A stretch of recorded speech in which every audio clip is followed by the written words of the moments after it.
ನಮಸ್ಕಾರ, hi. So ಹೇಗಿದ್ದೀರಾ ಎಲ್ಲರೂ?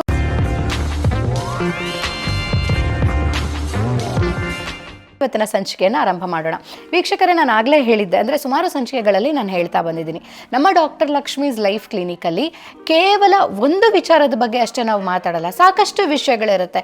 ಹೆಲ್ತ್ ಇರುತ್ತೆ, ಜೊತೆಗೆ ಬಿಸ್ನೆಸ್ ಇರುತ್ತೆ, ಟ್ರಾವೆಲ್ ಬ್ಲಾಗ್ ಕೂಡ ಒಂದಷ್ಟು ವಿಡಿಯೋಸ್ ನೋಡಿದ್ರಿ ನೀವು. ಸೊ ಎಲ್ಲ ರೀತಿಯ ವಿಷಯಗಳಿರೋದ್ರಿಂದ ನೀವು ಕಮೆಂಟ್ ಬಾಕ್ಸಲ್ಲಿ ತಿಳಿಸಿ, ನೀವು ಮುಂದಿನ ಸಂಚಿಕೆಗಳಲ್ಲಿ ಏನು ವಿಚಾರದ ಬಗ್ಗೆ ತಿಳ್ಕೊಳ್ಳೋಕೆ ಇಷ್ಟಪಡ್ತೀರ, ಅದು ಯಾವುದಾದ್ರೂ ಆಗಿರ್ಬೋದು.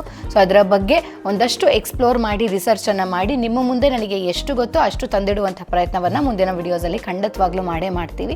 ಇನ್ನು ಇವತ್ತಿನ ಸಂಚಿಕೆಯಲ್ಲಿ ಹೊಸ ವರ್ಷದ ಒಂದು ಎಪಿಸೋಡ್ ಆದ ನಂತರ ನೆಕ್ಸ್ಟ್ ಸಂಚಿಕೆ ನಾವೇನು ಮಾಡ್ತಾ ಇದ್ದೀವಿ, ಇವತ್ತಿನ ಎಪಿಸೋಡಿಂದ ಒಂದಷ್ಟು ಸಂಚಿಕೆಗಳು ಒಂದು ನಾವು ಸಾಮಾನ್ಯವಾಗಿ ನಾವು ನೋಡುವಂಥ ದಿನನಿತ್ಯದ ಕಾಯಿಲೆಗಳು ಅನ್ನೋದಕ್ಕಿಂತ ಹೆಲ್ತ್ ಪ್ರಾಬ್ಲಮ್ಸ್. ಸೊ ದಿನನಿತ್ಯ ನಾವೆಲ್ಲ ಫೇಸ್ ಮಾಡ್ತಾ ಇದ್ದೀವಿ ಹೆಲ್ತ್ ಪ್ರಾಬ್ಲಮ್ಸು. ಸೊ ಈ ಹೆಲ್ತ್ ಪ್ರಾಬ್ಲಮ್ಸ್ಗೆ ಸಾಮಾನ್ಯವಾಗಿ ಆಯುರ್ವೇದದಲ್ಲಿ ಏನು ಹೇಳ್ತಾರೆ, ಸೊ ಅದನ್ನು ನಮ್ಮ ಮಾಡರ್ನ್ ಸೈನ್ಸ್ಗೆ ಯಾವ ರೀತಿ ನಾವು ಇಂಪ್ಲಿಮೆಂಟ್ ಮಾಡ್ಕೊಳ್ಬೋದು, ಯಾವ ರೀತಿ ಇವಾಗಿನ ಕಾಲಕ್ಕೆ ತಕ್ಕ ಹಾಗೆ 5000 ವರ್ಷಗಳ ಹಿಂದೆ ನಮ್ಮ ಋಷಿಮುನಿಗಳೇ ಹೇಳಿರೋದನ್ನು ನಾವು ಇವಾಗಿನ ಕಾಲಕ್ಕೆ ಯಾವ ರೀತಿ ಅದನ್ನು ಸಿಂಕ್ರೊನೈಸ್ ಮಾಡಿ ನಾವು ಅದನ್ನು ಯೂಸ್ ಮಾಡ್ಕೊಳ್ಬೋದು ನಮ್ಮ ಡೈಲಿ ಬೇಸಿಸ್ ಮೇಲೆ ಅನ್ನೋದನ್ನು ತಿಳ್ಕೊಳ್ತಾ ಹೋಗೋಣ. ತುಂಬಾ ಇಂಟ್ರೆಸ್ಟಿಂಗ್ ಆಗಿರುತ್ತೆ. ಸೊ ಮಿಸ್ ಮಾಡದೆ ಈ ಒಂದು ಸಂಚಿಕೆಯನ್ನು ಕಂಪ್ಲೀಟ್ ಆಗಿ ನೋಡಿ, ಜೊತೆಗೆ ನಮ್ಮ ಚಾನಲ್ನ ಸಬ್ಸ್ಕ್ರೈಬ್ ಮಾಡಿ, ನಿಮ್ಮ ಸ್ನೇಹಿತರು ಬಂಧುಗಳಿಗೆ ಶೇರ್ ಮಾಡಿ, ಇನ್ನೊಂದಷ್ಟು ವಿಡಿಯೋಸ್ ಮಾಡೋದಕ್ಕೆ ಪ್ರೋತ್ಸಾಹವನ್ನು ಮಾಡಿ ಅಂತ ಹೇಳ್ತಾ, ಇವತ್ತಿನ ಎಪಿಸೋಡ್ನಲ್ಲಿ ಸಾಮಾನ್ಯವಾಗಿ ಎಲ್ಲರೂ ಗ್ಯಾಸ್ಟ್ರೈಟಿಸ್ ಅಂತ ಹೇಳ್ತೀವಿ, ಆಸಿಡಿಟಿ ಅಂತ ಹೇಳ್ತೀವಿ. ಸೊ ನಮ್ಮ ಮೆಡಿಕಲ್ ಟರ್ಮ್ಸ್ನಲ್ಲಿ ಹೇಳೋದಾದರೆ that is called as hyper acidity.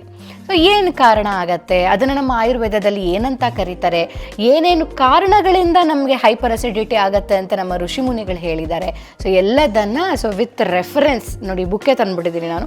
So with reference ಹೇಳೋ ಪ್ರಯತ್ನವನ್ನು ಮಾಡ್ತೀವಿ, ಜೊತೆಗೆ ಅದನ್ನು ನಾವು ಈ ಕಾಲಕ್ಕೆ ಯಾವ ರೀತಿ ಅಂಡರ್ಸ್ಟ್ಯಾಂಡ್ ಮಾಡ್ಕೊಳ್ಬೋದು. ಸೊ ಅದನ್ನು ಒಂದಾದ ಮೇಲೆ ಒಂದು ತಿಳ್ಕೊಳ್ತಾ ಹೋಗೋಣ. ಸೊ ಮೊದಲನೇದಾಗಿ ನಾವು ಯಾವುದೇ ಒಂದು ಕಾಯಿಲೆಯನ್ನು ಅಥವಾ ಒಂದು ಹೆಲ್ತ್ ಕಂಡೀಷನ್ನ ಅರ್ಥ ಮಾಡ್ಕೊಳ್ಬೇಕು ಅಂತ ಅಂದರೆ, ಸೊ ನಾವು ಯಾವ ಥರದಿಂದ ನಾವು ಅದ್ರ ಬಗ್ಗೆ ತಿಳ್ಕೊಳ್ಬೇಕು ಅಂತಾರೆ, ಮೊದಲು ಏನೇನು ಸಿಂಪ್ಟಮ್ಸ್ ಇರುತ್ತೆ, ಅದಕ್ಕೆ ಕಾರಣ ಏನಾಗುತ್ತೆ. ಫಸ್ಟ್ ಆಫ್ ಆಲ್ ನಮಗೆ ಇವಾಗ ಒಂದು ಹೈಪರ್ ಅಸಿಡಿಟಿ ಆಯಿತು, ಅದಕ್ಕೆ ಏನೇನು ಕಾರಣ ಆಗುತ್ತೆ ಒಂದು ಕಾಯಿಲೆ ಬರೋದಕ್ಕೆ, ಏನೇನು ಸಿಂಪ್ಟಮ್ಸ್ ಇರುತ್ತೆ. ಸೊ ಈ ಸಿಂಪ್ಟಮ್ಸ್ ಇದ್ದಾಗ ಸೊ ಯಾವ ರೀತಿ ನಾವದು ಹೆಲ್ತ್ ಕಂಡೀಷನ್ಗೆ ತಕ್ಕದಾದಂಥ ಒಂದು ಪ್ರಶಮನವನ್ನು ಅಥವಾ ಒಂದು ಟ್ರೀಟ್ಮೆಂಟನ್ನು ಮನೆಯಲ್ಲೇ ತಗೊಳ್ಬೋದು, ಅಥವಾ ನಮಗೆ ಸುಲಭವಾಗಿ ಸಿಗುವಂಥ ಆಯುರ್ವೇದಿಕ್ ಔಷಧಿಗಳನ್ನ ಯೂಸ್ ಮಾಡಿಬಿಟ್ಟು ತಗೊಳ್ಬೋದು ಅನ್ನೋದನ್ನು ತಿಳ್ಕೊಳ್ತಾ ಹೋಗೋಣ.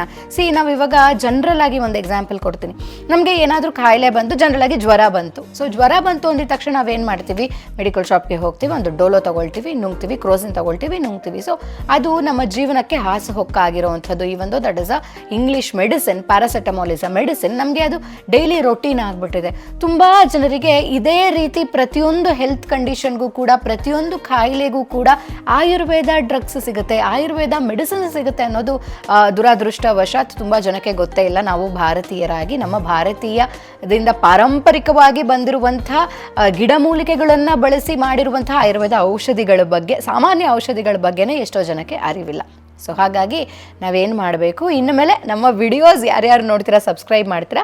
ಸೊ ನಮಗೆ ಇವತ್ತು ಫಾರ್ ಎಕ್ಸಾಂಪಲ್ ಇವತ್ತು ಆಸಿಡಿಟಿ ಬಗ್ಗೆ ಮಾತಾಡ್ತಾ ಇದ್ದೀವಿ, ಹೈಪರ್ ಅಸಿಡಿಟಿ ಬಗ್ಗೆ ಮಾತಾಡ್ತಾ ಇದ್ದೀವಿ. ನಮಗೆ ಹೈಪರ್ ಅಸಿಡಿಟಿ ಆಯಿತು, ನಾವು ಈ ಕಡೆ ರ್ಯಾಂಟ್ಯಾಕ್ ಪ್ಯಾನ್ ಅನ್ನೋದನ್ನು ಬಿಟ್ಟು ಆಯುರ್ವೇದ ಮೆಡಿಸಿನ್ಸನ್ನು ಬಳಸೋದಕ್ಕೆ ಶುರು ಮಾಡೋಣ. ಇನ್ನಷ್ಟು ಗುಣಮಟ್ಟವನ್ನು ಉಪಯೋಗಿಸಿ ನಮ್ಮ ಒಂದು ಸಾಮಾನ್ಯ ಕಾಯಿಲೆಗಳಿಗೆ ನಾವೇ ಟ್ರೀಟ್ಮೆಂಟನ್ನು ಪಡ್ಕೊಳ್ಳೋ ಪ್ರಯತ್ನವನ್ನು ಮಾಡೋಣ. ನಮ್ಮ ಗಿಡಮೂಲಿಕೆಗಳಿಂದ ಮಾಡಿರುವಂಥ ಪಾರಂಪರಿಕ ಆಯುರ್ವೇದ ಔಷಧಿಗಳಿಂದ ಇವತ್ತಿಗೂ ಕೂಡ ನಮ್ಮ 5000 ವರ್ಷಗಳ ಹಿಂದೆ ಏನೆಲ್ಲ ನಮ್ಮ ಋಷಿಮುನಿಗಳು ಬರೆದಿದ್ರೋ ಆ ಒಂದು ಔಷಧಿಗಳು ಇವತ್ತಿಗೂ ಕೂಡ ಸಿಗತ್ತೆ. ಸೊ ಎಲ್ಲರಿಗೂ ಗೊತ್ತಿಲ್ಲ, ಇವತ್ತಿಗೂ ಕೂಡ. ಅದರಲ್ಲೂ ನಮ್ಮ ಮೆಟ್ರೋ ಸಿಟೀಸ್ನಲ್ಲಂತೂ ಸಾಕಷ್ಟು ಆಯುರ್ವೇದ ಅಂಗಡಿಗಳನ್ನ ನೀವು ನೋಡ್ಬೋದು, ಆಯುರ್ವೇದ ಔಷಧಾಲಯಗಳನ್ನ ನೀವು ನೋಡ್ಬೋದು, ಅಲ್ಲಿ ಸಾಮಾನ್ಯವಾಗಿ ಸಿಗುವಂಥ medicines. So anyways hyper acidity ಬಗ್ಗೆ ತಿಳ್ಕೊಳ್ತಾ ಹೋಗೋಣ. ಸೊ ಯಾರ್ಯಾರಿಗೆ ಈ ಒಂದು ಹೈಪರ್ ಅಸಿಡಿಟಿ ಸಾಮಾನ್ಯವಾಗಿ ಬರುತ್ತೆ, ಏನೇನು ನಿಧಾನಗಳು ಅಂದರೆ ಏನೇನು ಇದಕ್ಕೆ ಕಾರಣಗಳು ಏನೇನು ಅನ್ನೋದನ್ನು ತಿಳ್ಕೊಳ್ತಾ ಹೋಗೋಣ. ಸೊ ನಮ್ಮ ಋಷಿ ಮುನಿಗಳು ಏನು ಹೇಳಿದ್ದಾರೆ, ಏನಕ್ಕಾಗತ್ತೆ ಆಯುರ್ವೇದದಲ್ಲಿ ಹೈಪರ್ ಅಸಿಡಿಟಿನ ಒಂದು ಕೋರಿಲೇಟ್ ಮಾಡುವಂಥ ಕಾಯಿಲೆ ಅಂತ ಅಂದರೆ ಅದನ್ನು ಆಮ್ಲಪಿತ್ತ ಅಂತ ಕರೀತಾರೆ. ಆಮ್ಲಪಿತ್ತ ಅನ್ನೋಂಥ ಒಂದು ಟರ್ಮನ್ನು ಕೊಟ್ಟಿದ್ದಾರೆ ಆಯುರ್ವೇದದಲ್ಲಿ, which can be correlated to hyper acidity in modern times. So ಏನೇನು ಹೇಳ್ತಾರೆ, ಸೊ ನೋಡಿ ಎಷ್ಟು ಚೆನ್ನಾಗಿ ಹೇಳ್ತಾರೆ ಅಂತ ಅಂದರೆ, ಸೊ ವಿರುದ್ಧ ದುಷ್ಟ ಅಮ್ಲ ವಿದಾಹಿ ಪಿತ್ತ ಪ್ರಕೋಪನ ಅನ್ನ.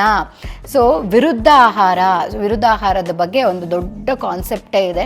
ನಿಮ್ಮ ಮೂಲ ಪ್ರಕೃತಿ ಏನು, ನಿಮ್ಮ ಬಾಡಿ, ಸಾಮಾನ್ಯವಾಗಿ ಮಾತಾಡ್ತೀವಲ್ಲ ನಮ್ಮ ಬಾಡಿ ಹೀಟು, ನನ್ನ ಬಾಡಿ ಕೋಲ್ಡು. ಸೊ ಅದೇ ರೀತಿ ಪ್ರತಿಯೊಂದು ಅಂಶನೂ ಕೂಡ ನಿಮ್ಮ ಬಾಡಿಗೆ ಸೂಕ್ತವಾದಂಥ ಕೆಲವೊಂದು ಆಹಾರ ವಿಹಾರಗಳಿರ್ತವೆ, ವಿಚಾರಗಳನ್ನ ನಾವು ಫಾಲೋ ಮಾಡಬೇಕಾಗತ್ತೆ. ಅದಕ್ಕೆ ವಿರುದ್ಧವಾಗಿ ನೀವು ನಡ್ಕೊಂಡಾಗ ಆಯಿತಾ. ಅದಾದಮೇಲೆ ದುಷ್ಟ ಆಹಾರ ಸೇವಿಸಿದಾಗ ವಿಚ್ ಕ್ಯಾನ್ ಬಿ ಕೋರಿಲೇಟೆಡ್ ಹೆಚ್ಚಾಗಿ ಜಂಕ್ ಫುಡ್ಸ್ ಯಾರ್ಯಾರು ತಿಂತಾರೋ ಅವ್ರಿಗೆ, ಅಮ್ಲ ಪಿತ್ತ ವಿದಾಹಿ ತುಂಬ ಬರ್ನ್ ಆಗ್ತಿರುವಂಥ ಆಹಾರ, ತುಂಬ ಸ್ಪೈಸಿ ಫುಡ್ಸ್ ಆಗಿರ್ಬೋದು, ಅಥವಾ ತುಂಬ ತುಂಬಾ ಹುಳಿ ಇರುವಂಥ ಆಹಾರಗಳನ್ನ ಸೇವಿಸೋದ್ರಿಂದ ಆಗಿರ್ಬೋದು.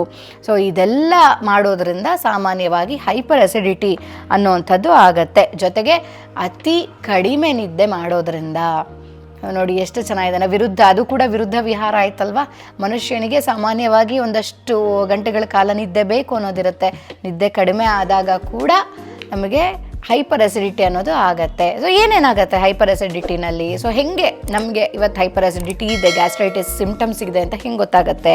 ಅವಿಪಾಕ, ಸೊ ನಾವು ತಿಂದಿರುವಂಥ ಆಹಾರ ಡೈಜೆಷನ್ ಆಗಿಲ್ಲ, ಸೊ ಇನ್ನೂ ಕೂಡ ತುಂಬ್ದಂಗಿದೆ ಹೊಟ್ಟೆ ಅಂತ ಹೇಳ್ತೀವಲ್ಲ, ಅದು ಸಿಂಪ್ಟಮ್ ಇದ್ರೂ ಕೂಡ you are on the phase of hyper acidity.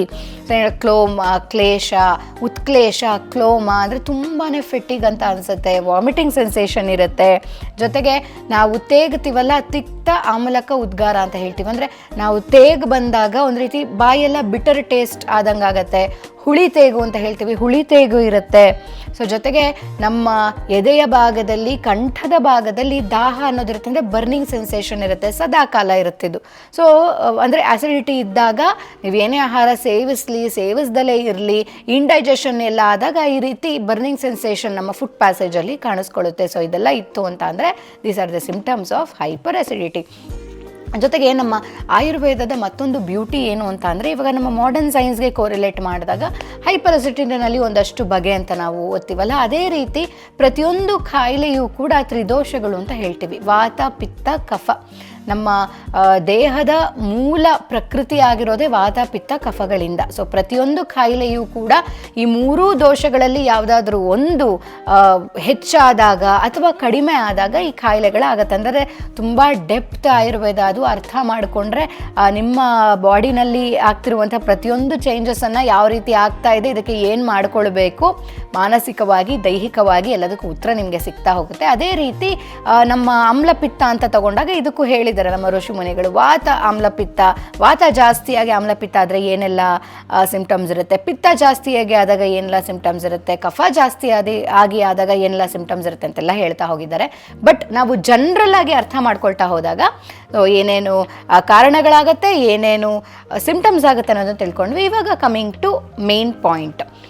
So ಈ ರೀತಿ ನಮಗೆ ಹೈಪರ್ ಅಸಿಡಿಟಿ ಆಯಿತು, ಇಂಡೈಜೆಷನ್ ಆಗ್ತಾ ಇಲ್ಲ. ಸಾಮಾನ್ಯವಾಗಿ ನಾವೇನು ಮಾಡ್ತೀವಿ, ರ್ಯಾಂಟಾಗಿ ತೊಗೊಳ್ತೀವಿ, ಪ್ಯಾನ್ ತೊಗೊಳ್ತೀವಿ, ಸುಮ್ಮನೆ ಆಗ್ತೀವಿ. ನಾವು ಅವಾಗ ಏನಾಗುತ್ತೆ ಅಂತ ಅಂದರೆ ನಮಗೆ ಅಸಿಡಿಟಿ ಆಗಿರುವನ ಮೂಲ ಕಾರಣವನ್ನು ನಾವು ಸಪ್ರೆಸ್ ಮಾಡ್ತಾ ಇಲ್ಲ. ಏನಕ್ಕೆ ಅಸಿಡಿಟಿ ಆಯಿತು ಅದನ್ನು ನಾವು ಸಪ್ರೆಸ್ ಮಾಡ್ತಾ ಇಲ್ಲ. ಜಸ್ಟ್ ಸಿಂಪ್ಟಮ್ ಒಂದು ಸಬ್ಸೈಡ್ ಆಗುತ್ತೆ, ಆಮೇಲೆ ಸುಮ್ಮನೆ ಆಗಿಬಿಡ್ತೀವಿ. ಅದು ಅಕ್ಯುಮುಲೇಟ್ ಆಗಿ ತುಂಬ ವರ್ಷಗಳ ಕಾಲ ಹೀಗೇ ನಡೀತಾ ಹೋದಾಗ, ನಾವು ಅದನ್ನು ನೆಗ್ಲೆಕ್ಟ್ ಮಾಡ್ತಾ ಹೋದಾಗ ಅದು ಅಕ್ಯುಮುಲೇಟ್ ಆಗಿ ಒಂದು ದೊಡ್ಡ ಕಾಯಿಲೆ ಆಗಿ ಕೂಡ ಪರಿಣಾಮ ಬೀರ್ಬೋದು ಇನ್ ರೇರ್ ಕೇಸಸ್. ಸೊ ಹಾಗಾಗಿ ರಿಸ್ಕ್ ತಗೊಳ್ಳೋದು ಬೇಡ. ನಮ್ಮ ಆಯುರ್ವೇದ ಪಾರಂಪರಿಕ ಔಷಧಿನೇ ಅದೇ ರೀತಿ ಇರುವಂಥದ್ದು, ನಿಮ್ಮ ಕಾಯಿಲೆಯನ್ನು ಮೂಲದಿಂದ ಕಿತ್ತು ಹಾಕುವಂಥದ್ದು. ಏನು ಕಾರಣದಿಂದ ನಿಮಗೆ ಈ ಕಾಯಿಲೆ ಬಂದಿದೆ ಅಥವಾ ಈ ಹೆಲ್ತ್ ಕಂಡೀಷನ್ ಬಂದಿದೆ, ಅಲ್ಲಿಂದ ನೀವು ಅದಕ್ಕೆ ಟ್ರೀಟ್ಮೆಂಟ್ ಮಾಡ್ತಾ ಹೋಗ್ತೀವಿ, ಕೇವಲ ಸಿಂಪ್ಟಮ್ ಮಾತ್ರ ಅಲ್ಲ. ಸೊ ಹಾಗಾಗಿ ಮತ್ತೊಂದು ಬ್ಯೂಟಿ ಅಂದರೆ, ಎಷ್ಟೋ ಕಾಯಿಲೆಗಳಿಗೆ ಮನೆ ಮದ್ದಿನಿಂದನೇ, ನಿಮ್ಮ ಅಡುಗೆ ಮನೆಯಲ್ಲಿ ಸಿಗುವಂಥ ಒಂದಷ್ಟು ಔಷಧಿಗಳಿಂದಾನೇ ಅಥವಾ ಫುಡ್ ಐಟಮ್ಸಿಂದಾನೇ ನೀವು ಕಾಯಿಲೆಗಳನ್ನ ಟ್ರೀಟ್ ಮಾಡ್ಕೊಳ್ಬೋದು ಮನೆಯಲ್ಲಿ. ಜೊತೆಗೆ ಟ್ರೈ ಮಾಡಿ ನೋಡ್ಬೋದು. ಇವಾಗಲೇ ಆಲ್ರೆಡಿ ವಿಡಿಯೋ ನೋಡ್ತಾರಿಗೆ ಎಷ್ಟೋ ಜನಕ್ಕೆ ಪ್ರಾಬ್ಲಮ್ಸ್ ಇರುತ್ತೆ ಅಲ್ವ, ಒಂದು ಟ್ರೈ ಮಾಡಿ ನೋಡಿ, ಕಮೆಂಟ್ ಹಾಕಿ ನೋಡೋಣ ಯಾರ್ಯಾರಿಗೆ ಏನೇನು ಇಂಪ್ರೂವ್ಮೆಂಟ್ಸ್ ಆಯಿತು ಅಂತ. ಸೊ ಕಮಿಂಗ್ ಟು ಟ್ರೀಟ್ಮೆಂಟ್, ಏನೇನು ಇವಾಗ ನಮಗೆ ಹೈಪರ್ ಅಸಿಡಿಟಿ ಅನ್ನೋದು ಆಗೋಯ್ತು. ನನ್ನ ರಿಕ್ವೆಸ್ಟ್ ಏನಂದರೆ ದಯವಿಟ್ಟು ಒಂದು ಬುಕ್ಕು ಪೆನ್ನು ತೊಗೊಂಡು ನಾನು ಈ ಮುಂದೆ ಯಾವ್ದ್ಯಾವ್ದು ವಿಡಿಯೋಸ್ ಎಲ್ಲ ಮಾಡ್ತೀನಿ, ಈ ಒಂದು ಹೆಸರುಗಳು ನಾನು ಹೇಳ್ತೀನಿ, ಅದನ್ನು ಬರೆದಿಟ್ಕೊಳ್ಳಿ. ಯಾಕಂದರೆ ತುಂಬ ಪಾರಂಪರಿಕವಾಗಿ ಬಂದಿರುವಂಥ ನಮ್ಮ ಸುತ್ತಮುತ್ತ ಇರುವಂಥ ಗಿಡಮೂಲಿಕೆಗಳನ್ನು ಬಳಸಿ ಮಾಡಿರುವಂಥ ಔಷಧಿಗಳು. ಇದನ್ನು ತಗೊಳ್ಳೋದ್ರಿಂದ ಬೆನಿಫಿಟ್ಸು ಚೆನ್ನಾಗಿರುತ್ತೆ, ಜೊತೆಗೆ ಅಷ್ಟೇನು ದುಷ್ಪರಿಣಾಮಗಳು ನಮ್ಮ ಹೆಲ್ತ್ಗೆ ಆಗೋದಿಲ್ಲ. ಇದು ನಮ್ಮ ನ್ಯಾಚುರಲ್ ರೆಮಿಡೀಸ್ ಆಗಿರೋದ್ರಿಂದ ಸೊ ದಯವಿಟ್ಟು ಎಲ್ಲ ಬರೆದಿಟ್ಕೊಳ್ಳಿ. ನಿಮಗೆ ಆ್ಯಸಿಡಿಟಿ ಅಂತ ಆದರೆ ಏನೆಲ್ಲ ಮೆಡಿಸಿನ್ಸ್ ಸಿಗುತ್ತೆ, ಏನೆಲ್ಲ ತಗೊಳ್ಬೋದು, ಒಂದೊಂದೇ ಗಿಡಮೂಲಿಕೆಗಳ ಹೆಸರನ್ನು ನಾನು ಹೇಳ್ತಾ ಹೋಗ್ತೀನಿ. ಆಯುರ್ವೇದ ಅಂಗಡಿಗೆ ಹೋಗಿ ನೀವು ಕೇಳ್ಬೋದು. ಶತಾವರಿ ಚೂರ್ಣ ಅಂತ ಸಿಗುತ್ತೆ. ಬಹುಶಃ ಒಂದಷ್ಟು ವಿಡಿಯೋಸಲ್ಲಿ, ಬೇರೆಯವರ ವಿಡಿಯೋಸಲ್ಲಿ ನೀವು ಕೇಳಿರ್ತೀರ. ಶತಾವರಿ ಚೂರ್ಣ ಆ್ಯಸಿಡಿಟಿಗೆ ತುಂಬ ಒಳ್ಳೆಯದು. ಅದನ್ನು ಬಿಸಿ ನೀರಲ್ಲಿ ಕಲಿಸ್ಕೊಂಡು ನೀವು ಕುಡಿಬೇಕು. ಒಂದು 2 ರಿಂದ 3 ಸ್ಪೂನ್ ಒಂದು ಗ್ಲಾಸ್ ವಾಟರ್ ಜೊತೆ ಶತಾವರಿ ಚೂರ್ಣವನ್ನು ಮಿಕ್ಸ್ ಮಾಡಿಕೊಂಡು ಕುಡಿದ್ರೆ, ದಿನಕ್ಕೆ 2 ರಿಂದ 3 ಬಾರಿ ಕುಡಿದ್ರೆ 2-3 ದಿನದಲ್ಲಿ ಕಂಪ್ಲೀಟಾಗಿ ಹೈಪರ್ ಅಸಿಡಿಟಿ ಅನ್ನೋದು ಕಡಿಮೆ ಆಗಿಬಿಡುತ್ತೆ. ಸೊ ನಂತರ ಇನ್ಯಾವ ಚೂರ್ಣ ಹೇಳಿದರೆ, ಎಷ್ಟಿ ಮಧು ಚೂರ್ಣ, ಆಮಲಕ್ಕಿ ಚೂರ್ಣ. ಸೊ ಬೆಟ್ಟದ ನೆಲ್ಲಿಕಾಯಿಯ ಅದನ್ನು ಒಣಗಿಸಿ ಪುಡಿ ಮಾಡಿ ನೀವು ಆ್ಯಕ್ಚುಲಿ ಅದನ್ನು ಆಮಲಕ್ಕಿ ಚೂರ್ಣ, ಆಮ್ಲ ಪೌಡರ್ ನೀವು ಮನೆಯಲ್ಲಿ ಇಟ್ಕೊಂಡ್ಬಿಟ್ರೆ ಸಾಕಷ್ಟು ಕಾಯಿಲೆಗಳಿಗೆ ಅದು ನಿಮಗೆ ಹೆಲ್ಪ್ ಮಾಡುತ್ತೆ. ಸುಮಾರು ಜನ ಹೇಳ್ತಾರಲ್ವ, ಈ ಥರ ಆ್ಯಸಿಡಿಟಿ ಎಲ್ಲ ಆದಾಗ ಹುಳಿ ಇರೋ ಪದಾರ್ಥಗಳು ತಿನ್ನಬೇಡಿ ಅಂತ. ಆದರೆ ಆಮಲಕ್ಕಿ ಚೂರ್ಣ ಅನ್ನೋದು ಹುಳಿನೇ ಅಲ್ವಾ? ಆಮಲಕ್ಕಿ, ಬೆಟ್ಟದ ನೆಲ್ಲಿಕಾಯಿ ಹುಳಿ ಆಗಿರುವಂಥ ಒಂದು ಹಣ್ಣೆ ಅದು. ಸೊ ಆದರೂ ಕೂಡ ನೋಡಿ ಸಾಕಷ್ಟು ಕಾಯಿಲೆಗಳಿಗೆ ಆಮ್ಲ ಪೌಡರ್ ತುಂಬಾ ಹೆಲ್ಪ್ ಆಗುತ್ತೆ ನಿಮಗೆ. ಸೊ ದಯವಿಟ್ಟು ಅದನ್ನು ಮನೆಯಲ್ಲಿ ತಂದು ಇಟ್ಕೊಳ್ಳಿ. ಆ್ಯಂಡ್ ಆ್ಯಸಿಡಿಟಿಗೂ ತುಂಬ ಒಳ್ಳೆಯದು. ಆ್ಯಂಡ್ ಶುಂಠಿ ಚೂರ್ಣ, ಮನೆಯಲ್ಲಿ ಸಿಗುವಂಥ ಶುಂಠಿ, ಹಸಿ ಶುಂಠಿ ಅಲ್ಲ, ಅದನ್ನು ಒಣಗಿಸಿ ಪುಡಿ ಮಾಡಿ ಇಟ್ಕೊಂಡ್ರೆ ಆ ಪುಡಿಯನ್ನು ಬಿಸಿ ನೀರಿನ ಜೊತೆ ಮಿಕ್ಸ್ ಮಾಡಿ ದಿನಕ್ಕೆ 2-3 ಬಾರಿ ಕುಡಿಯೋದ್ರಿಂದ ನಿಮ್ಮ ಹೈಪರ್ ಆ್ಯಸಿಡಿಟಿ ಕಂಪ್ಲೀಟಾಗಿ ಗುಣ ಆಗುತ್ತೆ. ಅದಾದಮೇಲೆ ಒಂದಷ್ಟು ಮೆಡಿಸಿನ್ಸ್, ಮಿಕ್ಸ್ಚರ್ ಆಫ್ ಮೆಡಿಸಿನ್ಸ್ ನಿಮಗೆ ಸಿಗುತ್ತೆ. ಅಂದರೆ ನಮ್ಮ ಹರ್ಬಲ್ ಮೆಡಿಸಿನ್ಸ್ ಜೊತೆಗೆ ಏನು ಹೇಳ್ತೀವಿ, ಹರ್ಬೋ ಮಿನರಲ್ ಮೆಡಿಸಿನ್ಸ್ ಅಂತ ಕೂಡ ಸಿಗುತ್ತೆ. ಸೊ ಮುಂದಿನ ದಿನಗಳಲ್ಲಿ ಏನಿದು ಹರ್ಬೋ ಮಿನರಲ್ ಮೆಡಿಸಿನ್ಸ್ ಅನ್ನೋದನ್ನು ನಾನು ನಿಮಗೆ ಮುಂದಿನ ವಿಡಿಯೋಸಲ್ಲಿ ತಿಳಿಸ್ಕೊಡೋ ಪ್ರಯತ್ನವನ್ನು ಮಾಡ್ತೀನಿ. ಆದರೆ ಈ ಒಂದು ತುಂಬ ಬ್ಯೂಟಿಫುಲ್ಲಾಗಿ ಎಫೆಕ್ಟಿವ್ ಆಗಿ ವರ್ಕ್ ಮಾಡುವಂತಹ ಈಗಷ್ಟು ಮೆಡಿಸಿನ್ಸ್ ಹೆಸರನ್ನು ದಯವಿಟ್ಟು ಬರೆದಿಟ್ಕೊಳ್ಳಿ. ಕಾಮದೂದ ರಸ ಅಂತ ಸಿಗುತ್ತೆ. ಕಾಮದೂದ ರಸ. ಆಮೇಲೆ ದಶಾಂಗ ಕ್ವಾತ ಅಂತ ಸಿಗುತ್ತೆ. ಇದು ಒಂದು ಡಿಕಾಕ್ಷನ್ ಟೈಪ್ ಇರುತ್ತೆ, ಅದನ್ನು ಬರೆದಿಟ್ಕೊಳ್ಳಿ. ಸೂತಶೇಖರ ರಸ, ಪ್ರವಾಳ ಪಿಷ್ಟಿ, ಇದೆಲ್ಲ ನಿಮಗೆ ಸಿಗೋದು. ಪ್ರವಾಳ ಅಂತ ಅಂದರೆ ಪರ್ಲ್, ಆಯಿಸ್ಟರ್ ಪರ್ಲ್ಸ್ ಬರುತ್ತಲ್ಲ, ಪರ್ಲ್ಸಲ್ಲಿ ಮಾಡಿರ್ತಾರೆ ಇದನ್ನು. So one of the example for herbo mineral drug. ಬರೆದಿಟ್ಕೊಳ್ಳಿ ಇದನ್ನೆಲ್ಲ ನೀವು ಜೇನುತುಪ್ಪದ ಜೊತೆ ತಿನ್ನಬೇಕು. ಯಾವಾಗ ಸಿಕ್ಕಾಪಟ್ಟ ಹೈಪರ್ ಅಸಿಡಿಟಿ ಆದಾಗ. ಇವೆಲ್ಲ ಜನರಲ್ ಮೆಡಿಸಿನ್ಸ್ ನಮ್ಮ ಆಯುರ್ವೇದದ್ದು. ಸೊ ಅವಕಾಶ ಸಿಕ್ಕಿದ್ರೆ, ಟ್ರೈ ಮಾಡಬೇಕು ಅನ್ಸಿದ್ರೆ ಪ್ಲೀಸ್ ಟ್ರೈ ಮಾಡಿ. ನಿಮ್ಮ ಒಂದು ಎಕ್ಸ್ಪೀರಿಯನ್ಸಸ್ನ, ಏನಾಯಿತು ನಿಮಗೆ ಈ ಒಂದು ಮೆಡಿಸಿನ್ಸ್ ತಗೊಂಡಾಗ, ಎಷ್ಟು ಎಫೆಕ್ಟಿವ್ ಆಗಿ ವರ್ಕ್ ಆಯಿತು ಅನ್ನೋದನ್ನು ದಯವಿಟ್ಟು ಕಮೆಂಟ್ ಬಾಕ್ಸ್ನಲ್ಲಿ ತಿಳಿಸಿ. ನಮ್ಮ ಇತರ ವೀಕ್ಷಕರಿಗೂ ಕೂಡ ಹೇಳಿಕೊಡಿ. ಇನ್ನು ಅಷ್ಟು ಹೋಮ್ ರೆಮಿಡೀಸ್ ತಿಳ್ಕೊಳ್ಳೋ ಪ್ರಯತ್ನವನ್ನು ಮಾಡೋಣ. ಹೈಪರ್ ಅಸಿಡಿಟಿ ಆಯಿತು, ಎಲ್ಲೂ ಆಚೆ ಹೋಗೋಕ್ಕಾಗಲ್ಲ, ಆಚೆ ಹೋಗಿ ಏನೂ ತರೋವಂಥ ಪೇಷನ್ಸ್ ಇಲ್ಲ. ಸೊ ಏನು ಮಾಡೋಣ ಆವಾಗ? ಮನೆಯಲ್ಲೇ ಸಿಗುವಂಥ, ನಿಮ್ಮ ಅಡುಗೆ ಮನೆಯಲ್ಲೇ ಸಿಗುವಂಥ ಒಂದಷ್ಟು ಐಟಮ್ಸಿಂದ ನೀವು ಇಮಿಡಿಯೇಟ್ ರಿಲೀಫನ್ನು ತಂದ್ಕೊಳ್ಬೋದು. ಮೊದಲನೇದಾಗಿ ಧನಿಯಾ.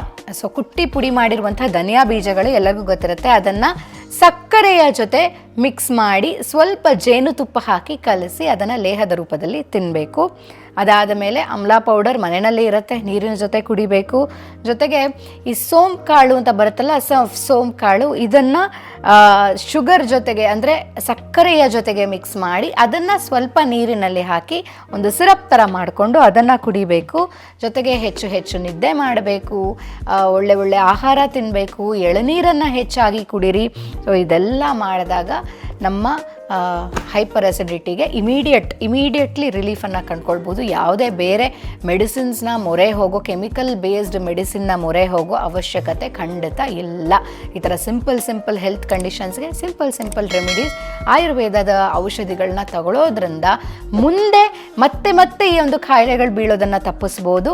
ನಿಮ್ಮ ಬಾಡಿಗೆ ನ್ಯಾಚುರಲ್ ಆಗಿರುವಂಥ ಒಂದು ನ್ಯೂಟ್ರಿಯೆಂಟ್ಸ್ ಕೂಡ ಸಿಗುತ್ತೆ. ಜೊತೆಗೆ ನ್ಯಾಚುರಲ್ ಆಗಿ ನಿಮ್ಗಾಗಿರುವಂಥ ಹೆಲ್ತ್ ಕಂಡೀಷನ್ ಕಂಡೀಷನ್ಸ್ನ ಫೈಟ್ ಮಾಡುವಂಥ ಆ ಶಕ್ತಿ ಕೂಡ ಸಿಗುತ್ತೆ, ಇಮ್ಯುನಿಟಿ ಕೂಡ ಸಿಗುತ್ತೆ. ಸೊ ಹಾಗಾಗಿ ಇನ್ನು ಮುಂದೆ ನಮ್ಮ ಬಾಡಿಗೆ ನಮ್ಮ ಭಾರತೀಯ ಪಾರಂಪರಿಕ ಔಷಧ ವಿಧಾನವನ್ನು ಅಳವಡಿಸ್ಕೊಳ್ಳುವಂಥ ಪ್ರಯತ್ನವನ್ನು ಮಾಡೋಣ, ಹೇಳುವಂಥ ಪ್ರಯತ್ನವನ್ನು ಮುಂದಿನ ವಿಡಿಯೋಸಲ್ಲಿ ಮಾಡ್ತಾನೆ ಇರ್ತೀನಿ. ಸೊ ಇವತ್ತು ಹೈಪರ್ ಅಸಿಡಿಟಿ ವಿಡಿಯೋ ಹೇಗೆ ಅನ್ನಿಸ್ತು ದಯವಿಟ್ಟು ನಮ್ಮ ಕಮೆಂಟ್ ಬಾಕ್ಸ್ನಲ್ಲಿ ಕಮೆಂಟ್ ಮಾಡಿ ತಿಳಿಸ್ಕೊಡಿ. ನಮ್ಮ ಮೇಲ್ ಐ ಡಿ ಕೂಡ ಸ್ಕ್ರಾಲ್ ಆಗ್ತಾ ಇದೆ. ನಿಮ್ಮ ಅನಿಸಿಕೆ ಅಭಿಪ್ರಾಯಗಳನ್ನ ಮೇಲ್ ಐ ಡಿ ಮುಖಾಂತರ ಕೂಡ ನಮಗೆ ಬರೆದು ಕಳಿಸ್ಬೋದು. ಜೊತೆಗೆ ನಿಮಗೆ ಯಾವುದಾದ್ರೂ ಒಂದು ಟಿಪಿಕಲ್ ಆಗಿರೋ ಹೆಲ್ತ್ ಕಂಡೀಷನ್ ಇದ್ದರೆ ಅದನ್ನು ಕೂಡ ನೀವು ನನಗೆ ಪರ್ಸ್ನಲ್ ಆಗಿ ಮೇಲ್ ಮಾಡಬೇಕು ಅಂತಂದರೆ ದಯವಿಟ್ಟು ಮೇಲ್ ಮಾಡಿ. ನಮ್ಮ ಆಯುರ್ವೇದ ಮುಖಾಂತರ ಯಾವ ರೀತಿ ಅದಕ್ಕೆ ಒಂದು ಪರಿಹಾರವನ್ನು ತಿಳಿಸೋ ಪ್ರಯತ್ನವನ್ನು ಕೂಡ ನಾವು ಮಾಡ್ತೀವಿ. ಸೊ ಸಿಗೋಣ ಮುಂದಿನ ಸಂಚಿಕೆಯಲ್ಲಿ. ಅಲ್ಲಿವರೆಗೂ ನಗ್ತಾ ಇರಿ, ನಗಿಸ್ತಾ ಇರಿ, ಎಲ್ಲೆಡೆ ನಗುವನ್ನು ಪಸರಿಸ್ತಾ ಇರಿ. ನಮ್ಮ 2025 ವರ್ಷ ಇನ್ನಷ್ಟು ಖುಷಿಯಾಗಿರಲಿ ನಿಮಗೆ. Thank you.